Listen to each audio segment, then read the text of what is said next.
मैं प्रतिभा चौहान हमारे YouTube channel legal wings में आप सभी का स्वागत करती हूं। आज के इस वीडियो में हम बात करेंगे बिहार जुडिशरी के मेंस एग्जाम की। ठीक है, ये वीडियो किसी का कोई रिक्वेस्टेड वीडियो नहीं है। ये वीडियो मुझे बनाना पड़ रहा है क्योंकि मैं बहुत ज़्यादा अपसेट थी, कल गुस्सा हो रही थी।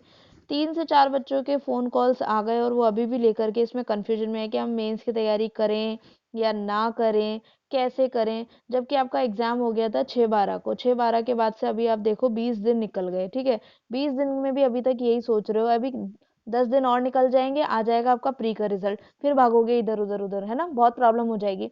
इसलिए मैंने आपको एक वीडियो भी बनाया था, focus on your selection not on rumours. But मेरी बात क्यों समझोगे, है ना, मेरी बात थोड़ी समझ में आएगी। किसकी बात समझ में आएगी? जो लोग कह रहे हैं कट ऑफ आई जाएगी, तेरा नहीं होगा। उनका काम ही है कहना। वो तो कह रहे हैं, ईश्वर ने उन्हें मुंह दिया तो वो कहेंगे, भाई ये तो उनकी ड्यूटी है। आप क्यों बेवकूफ हो? ईश्वर ने आपको 2 कान भी तो दिए ना, एक इधर एक इधर। इससे सुनो, इससे निकालो, सिर्फ अपनी करो। भाई ऐसे कैसे काम चलेगा? जज बनने जा रहे हो, दूसरों के कहने पे डिसीजन दोगे? नहीं ना। मेंस की तैयारी करें, जिसका भी 150 और 155 से ऊपर है, सब मेंस की तैयारी करो। और क्या होगा ज्यादा से ज्यादा? नंबर नहीं आएगा, लेकिन तैयारी जो आपने आंसर लिख के रखे हैं वो वेस्ट हो जाएंगे क्या? एमपी में काम आ जाएंगे, यूपी में काम आ जाएंगे, उत्तराखंड में आ जाएंगे। बैक टू बैक एग्जाम्स है। कम से कम जो समय यूं व्यर्थ बहा रहे हो, पिछला पिछला 2020 मार्च से लॉकडाउन स्टार्ट हुआ था, मार्च से लेकर पूरा दिसंबर बर्बाद कर दिया है। तो उससे तो अच्छा ही है कि कुछ कर लोगे आने वाले 10-20 दिन में।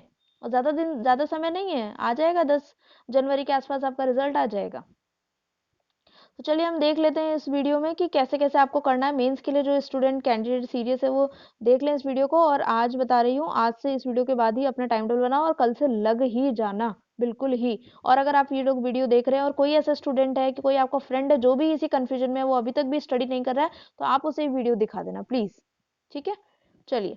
तो सबसे पहले हम बात कर लेते हैं आपके लॉ सब्जेक्ट्स की। लॉ में क्या क्या है? सबसे पहला पेपर होगा आपका evidence and procedural law, 150 number के सारा ईच पेपर 150 नंबर का होगा। ठीक है, ईच 150 मार्क्स का। ठीक है, तो पहला जो होगा आपका एविडेंस एंड प्रोसीजरल। एविडेंस आपको समझ में आना है, प्रोसीजर में आएगा सीपीसी, दूसरा होगा सीआरपीसी और तीसरा होगा आर्बिट्रेशन। ठीक है, ये 4 विषय मिलके आएंगे आपके 150 के। टोटल आएंगे आपके 10 क्वेश्चन, सब में होंगे, है ना, उसमें से 6 करने। तो पहला ये हो गया। दूसरा आपका होगा कॉन्स्टी एंड एडमिन, सेम 150, इसमें होंगे 10 क्वेश्चन। 10 में से होंगे 5 कॉन्स्टी के, 5 एडमिन के। इसमें भी होंगे 10 क्वेश्चन, इसमें भी 10 क्वेश्चन। ये सब सब्जेक्ट के बारे में आपको सबको पता ही है। ठीक है, अब हमें कैसे करना है? हिंदी इंग्लिश 100-100 नंबर के होंगे, जिसमें क्वालिफाइंग 34-34 नंबर लाना ही जरूरी है। इंपॉर्टेंट चीज, ऐड नहीं होंगे। 80 ले आओ चाहे 4 लाओ, हाँ 4 लाने वाला फेल जरूर हो जाएगा, छोड़ना उसको भी नहीं है। सबसे पहले हम बात कर लेते हैं कॉन्स्टी और एडमिन की। आपको 7 दिन देना है एक विषय, इसलिए वीडियो बना रही हूँ कैसे करें। ठीक है, 7 से 8 दिन, 7 से 8 दिन दिए, आराम से हो जाएगा। क्योंकि 90% एडमिन जो है काफी हद तक कॉन्स्टिट्यूशन से रिलेट करता हुआ है, तो आपका काम उससे हो जाना है अच्छे से। और करना क्या, आपको पीवाईक्यू करने, इंपॉर्टेंट टॉपिक्स करने। पीवाईक्यू पिछले 10 साल के ले लीजिए, उसमें आपको मिल जाएंगे इजीली 40 से ज्यादा क्वेश्चन मिलेंगे। 40 क्वेश्चन लगाओगे ना, तो उसमें आपका इजीली इंपॉर्टेंट टॉपिक्स भी कवर हो जाएगा। पीवाईक्यू में अगर कोई चीज छूट गई है तो आप इंपॉर्टेंट टॉपिक्स में भी उसे ले सकते हैं। उसके बाद आपको पहले, मान लीजिए कल से स्टार्ट कर रहा है कोई स्टूडेंट, 29 से लिखना स्टार्ट कर रहा है, तो 29 से 8 दिन तक उसे कॉन्स्टी अपना हर हाल में, अगर कॉन्स्टी लिया है। ठीक है, ये नहीं कि आपने लिया है कॉन्ट्रैक्ट और बनाने चल दिए कॉन्स्टिट्यूशन के। ठीक है, अगर आपने कॉन्स्टिट्यूशन लिया है तो 29 तारीख से कॉन्स्टिट्यूशन का पेपर स्टार्ट कर दो। अगर आपने कॉन्ट्रैक्ट लिया तो कॉन्स्टिट्यूशन को गोली मारो, 29 से आप कॉन्ट्रैक्ट स्टार्ट कर दो। फैमिली लिया है तो फैमिली स्टार्ट कर दो, प्रॉपर्टी लिया है तो प्रॉपर्टी स्टार्ट कर दो। जो भी ग्रुप आपने 3 लिए हैं वो आप स्टार्ट कर दीजिए 29 से। अगर ये वीडियो देख रहे हैं और बाद में देख रहे हैं तो 1 से स्टार्ट कर दीजिए। जब भी देख रहे हैं उसी दिन से अपना स्टार्ट कर दीजिए। ठीक है, 8 दिन एक एक पेपर को देना है, कॉन्ट्रैक्ट को 8 दिन देना है। वही पीवाईक्यू करना है, इंपॉर्टेंट टॉपिक्स। अगर आपके पास प्रीवियस ईयर क्वेश्चंस नहीं है, प्रीवियस ईयर क्वेश्चंस नहीं है, तो हमारा टेलीग्राम चैनल आप ज्वाइन कर सकते हैं। वहां पर इसकी पीडीएफ है प्रीवियस ईयर क्वेश्चंस की, मेंस की, सबके। ठीक है, आप डाउनलोड कर सकते हैं और प्रिंट आउट ले सकते हैं, उन्हें सॉल्व कर सकते हैं। ओके, ये प्रीवियस पीवाईक्यू बोलते हो, काफी बच्चे कमेंट करते हैं क्या होता है। ये होता है प्रीवियस ईयर क्वेश्चंस। मैं कहती हूँ ना, मेरे वीडियो में मैंने एक स्टेटमेंट भी बोला था, student is a teacher of the teacher. ठीक है, एक जो विद्यार्थी होता है वो शिक्षक का शिक्षक होता है। तो ये जो टर्मिनोलॉजी है ना, ये मुझे बच्चों ने ही सिखाई है। दिल्ली के कुछ बच्चे तो पीवाईक्यू बोलते हैं। उसके बाद आता है प्रॉपर्टी लॉ। प्रॉपर्टी लॉ को 10 दिन दीजिए आराम से, क्योंकि इसमें 4 सब्जेक्ट है, टीपीए है, एसआरए है, ट्रस्ट है, इक्विटी है, 4 सब्जेक्ट है, बहुत तसल्ली से बनाना है, 10 दिन दीजिए इसको। फिर उसके बाद टोटल आप देखेंगे कि 35 से 30 दिन में, मतलब लगभग लगभग, अगर मान लो कोई लेट भी स्टार्ट करता है, 35 से 38 दिन में आपका ये मेंस का नोट्स कंप्लीट हो जाएगा। देखिए आपको लिख के कंप्लीट कर लेना है, ये चीज़ मैं फिर से बोल रही हूँ, लिख के अपना रजिस्टर भर भर दो, लिख के रख लो, क्योंकि अगर लिखी हुई चीज़ रहेगी तो बाद में सिर्फ आपको लर्न करना है, आपका काम यहीं खत्म हो जाएगा। Well begin is half done, हमेशा बोलती हूँ, 90% काम यहीं हो जाएगा। अगर किसी के पास लिखा हुआ नहीं है तो वो देखो बताऊं किस तरह से होगा। बैरक पढ़ेगा, गाइड पढ़ेगा, नोट्स पढ़ेगा, बुक्स पढ़ेगा, पिछले साल के पेपर की कोई सॉल्यूशन मिल गया तो वो पढ़ेगा, किसी उसके भाई बंधु में कोई सिलेक्शन वाले हो गया ना, उसके नोट्स आ गए तो वो तो उसके लिए अमृत है अमृत, कुछ पढ़े ना पढ़े वो उसके सिलेक्शन वाले के जरूर पढ़ेगा। ठीक है तो छः छः चीज हो जाएंगी, लेकिन इससे अच्छा एक जगह आपका कंसोलिडेट मटेरियल रहेगा, एक रजिस्टर, तो आपको भटकना नहीं है, एक ही चीज पे वार करना है, वही रजिस्टर उठाओ, उसी को पढ़ो, बार बार पढ़ो। कहावत सुनी है, करत करत अभ्यास के जड़मत होत सुजान, रसरी आवत जाते सिल पर पड़त निशान। तो उस रस्सी से भी सिल जो पत्थर की होती है ना, वो भी घिस जाती है, उस पर भी निशान पड़ जाते हैं। तो एक ही जगह एक ही पॉइंट पे अगर आप पढ़ोगे, मेहनत करोगे, तो जरूर आपकी चीज ब्रेन में फीड हो जाएगी।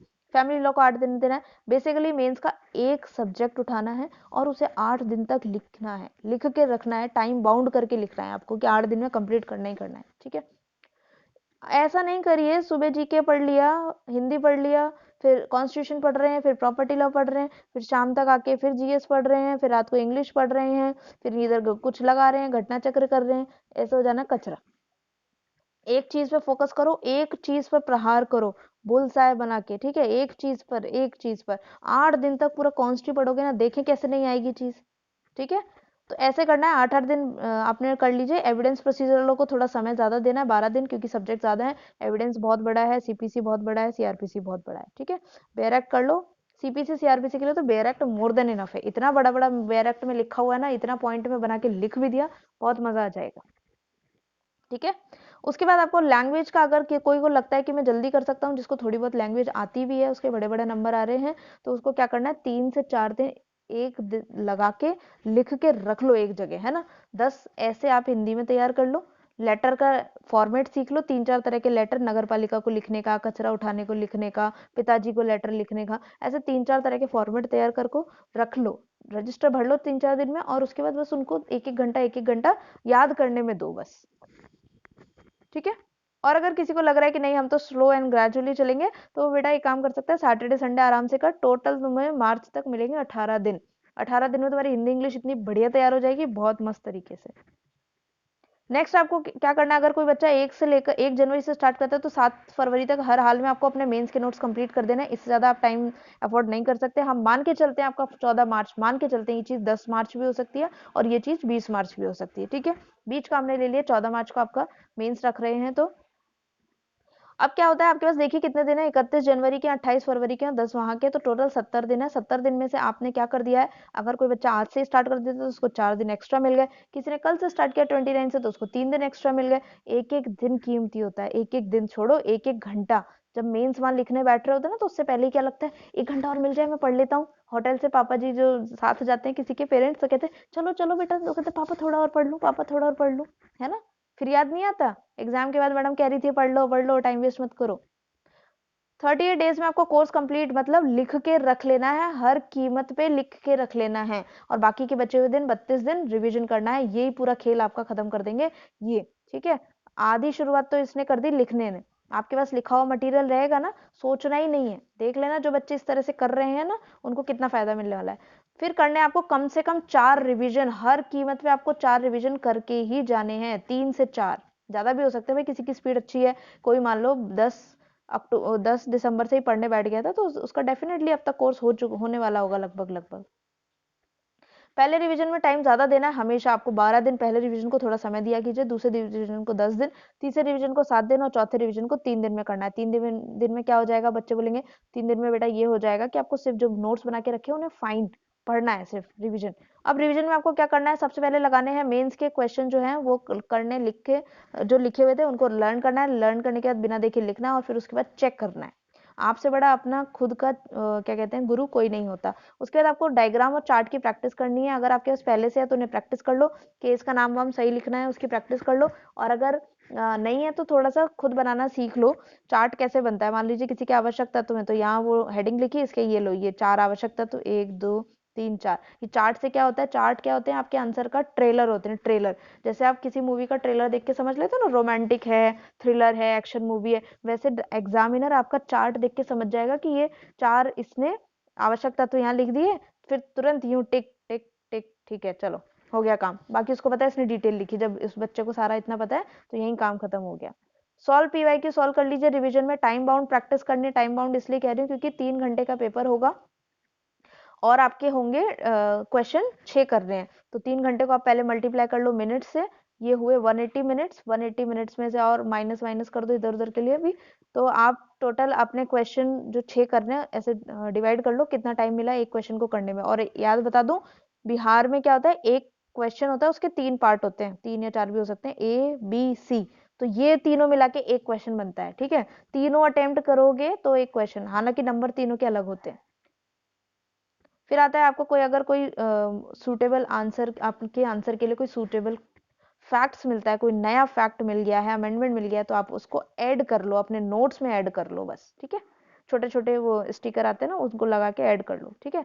जैसे जैसे रिवीजन बढ़ेंगे ना, आपको अपने नई चीज ऐड करने का समय कम कर देना है। अब हम लास्ट में इसको समरी कर लेते हैं, ऑल डूज एंड डोंट्स, क्या क्या करना है, किन किन बातों का ध्यान रखना है, किन किन बातों का ध्यान नहीं रखना है। पूरा जो मैंने अभी तक बताया उसकी समरी यही है कि अपने सबसे पहले नोट्स बनाइए, आंसर बनाइए, समरी मैनर में बनाइए, पैराग्राफ फॉर्म को अवॉइड करिए। देखिए एक पैराग्राफ लिखा होता है, अखबार पढ़ना किसी को अच्छा लगता है, नहीं अच्छा लगता है, ठीक है। वहीं एक छोटे से यूं पॉइंट 1 2 3, सबको नोट्स अच्छे लगते हैं, किसी को किताब पढ़ना अच्छा लगता है, नहीं। ये नोट्स का ही तो खेल है, इसीलिए कोचिंगों में भाग रहे हैं। शॉर्ट नोट्स बनाइए, 8 से 9 दिन देने सिर्फ। सबसे पहले आंसर को पॉइंट्स में लिखना है, चार्ट डायग्राम बना लेना है, प्रीवियस ईयर के क्वेश्चन को जरूर कवर करना है। मोर देन 50% पेपर आपका प्रीवियस ईयर से आएगा ही आएगा। जितने भी इंपॉर्टेंट हॉट टॉपिक्स हैं वो कंप्लीट करने हैं। अपना राइटिंग वर्क सबसे पहले फिनिश करिए, सिंगल पेन यूज करिए। कि मेरे को देखो एक अंकल थे डीएसपी अंकल, उन्होंने बहुत बढ़िया सलाह दी कि बेटा अगर आपको ऑफिसर बनना है, अगर आपको जो बनना है लाइफ में वैसा ही एटीट्यूड रखो। ऑफिसर भी सुबह आप जज बन जाओगे तो भी तो आप सुबह 9 बजे से लेकर या 10 बजे से लेकर 5 बजे तक कोर्ट में बैठोगे ना, तो इतने घंटे बैठने की आदत होनी चाहिए, बीच में 1 घंटा उठ जाओ बस। बैठ रहे हो तो शूज वूज पहन के अपने जैसे फॉर्मल वियर्स होते हैं वैसे ही पहन के बैठा करो, लोअर टी शर्ट में, कंफर्ट में। जितना कंफर्ट में रहोगे अपनी बॉडी आपकी वैसी हो जाएगी, ठीक है। कंफर्ट जोन से बाहर निकलो तब सब कुछ होगा। आइडेंटिफिकेशन मार्क्स को लिखने से बच्चों अभी मेंस में ही लिखना बंद कर दो अपने आंसर में, जैसे अपना नाम, एड्रेस, राम श्याम हरीलाल और 786 श्री गणेशाय नमः, ये सब लिखना बंद करें, ठीक है। अभी से बंद कर दोगे तो वहां आदत भी नहीं रहेगी, वरना वहां पे फुलों में पता नहीं चलेगा। किसी भी क्वेश्चन में स्टार ऐसे नहीं लगाना है, हैशटैग ज्यादा जो लोग यूज करते हैं ना आजकल हैशटैग, ये भी यूज नहीं करना है। आदत बन जाती है, सच में आदत बन जाती है। मैक्सिमम रिवीजन करिए, प्रैक्टिस करिए। ये डूज थे, डोंट क्या नहीं करना, सबसे इंपॉर्टेंट चीज, सबसे very very important, do not waste time. सबसे इंपॉर्टेंट तो यही है, आप टाइम वेस्ट नहीं करें, पैनिक नहीं करें। डिफरेंट कलर के पेन का यूज करना बंद कर दें आज ही, जेल पेन बिल्कुल यूज करना बंद कर दें, बॉल पेन ले आए और ब्लू ही लाएं, ठीक है। पेंसिल को ले ही मत जाना, ना रहेगा बांस ना बजेगी बांसुरी, ठीक है। और सिर्फ अपने जितना पढ़ा है उस पर बिलीव रखें, पूरी कॉपी मत भरिए। मान लीजिए 35 से 40 पेज की एक कॉपी आती है, ठीक है, पूरी भरने की जरूरत नहीं है, खुला खुला लिखो। 5 से 6 पेज में आपका आंसर सफिशिएंट है, इतने में हो जाएगा। उसके बाद अब मैं ये दिखा दूं थोड़ा सा पेपर किस तरह का आएगा। ये देखो, वैसे तो मैंने अभी बताया ही है, किसी ने देखा हो तो अच्छी बात है। 150 नंबर का जो पेपर होता है उसमें ये एविडेंस वाला बता रही हूँ, पार्ट ए बी सी और डी, 4 पार्ट होंगे। पहला पार्ट सीपीसी का, उसमें 1 2 3 क्वेश्चन, इनमें से करने 2 ही है, या तो पहला दूसरा कर लो, या दूसरा तीसरा कर लो, या तीसरा पहला कर लो, जैसे इच्छा हो, जो अच्छा आता है बेटर वो करना है आपको।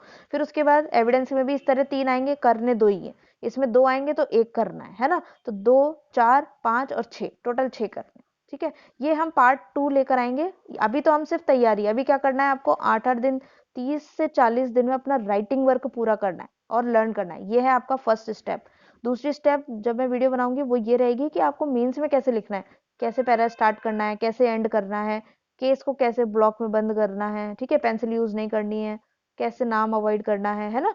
क्वेश्चन सिलेक्शन वेरी इंपॉर्टेंट होता है। क्वेश्चन सिलेक्शन, आपने सही क्वेश्चन सेलेक्ट किया है तो आपके मार्क्स भी डिपेंड करते हैं उस चीज़ के ऊपर, ठीक है। आई होप ये वीडियो आपको अच्छा लगा हो, और अगर कोई और व्यक्ति भी है, आप नहीं भी हैं जो मेंस दे रहे हैं, कोई और आपका फ्रेंड है, तो आप उसे भी ये वीडियो शेयर कर सकते हैं, बहुत अच्छा होगा, उसकी हेल्प भी हो जाएगी, ठीक है। इस वीडियो को लाइक कर दीजिए, मेरे चैनल को सब्सक्राइब कर लीजिए, जुड़ जाइए जुडिशरी की तैयारी के लिए। Different state, UP, MP, Rajasthan, Bihar, Haryana, और प्री मेंस के लिए, एपीओ के लिए भी देखो सीरीज यहाँ पे अब चलाई जाएगी, एमपी के लिए चली रही है ऑलरेडी, तो आप इसे सब्सक्राइब कर सकते हैं। Thank you so much. और कुछ अगर आपको पूछना है तो आप कमेंट बॉक्स में मुझे कमेंट कर सकते हैं, मैं उसका रिप्लाई कर दूंगी। Okay, thank you.